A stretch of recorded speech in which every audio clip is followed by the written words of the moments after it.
How do manufacturers guarantee an engine won't fail on the highway? Engine dyno testing.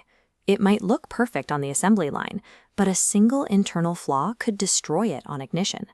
Take this freshly built, never-before-fired V8 engine sitting at the factory line. It gets bolted to a test bench and hooked up to temporary fuel, coolant, and exhaust lines. Then it's fired up with real combustion for the very first time. It might idle smoothly, but idling doesn't prove it can merge onto a freeway. How do you test pulling power without wheels or transmission? The bench applies a heavy physical resistance directly against the spinning crankshaft. This mimics the weight and drag of a real accelerating car, a process called a controlled load.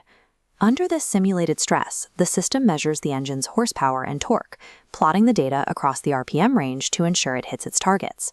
While it fights the load, sensitive diagnostic sensors track the coolant temperature and listen for any abnormal internal vibrations or knocking.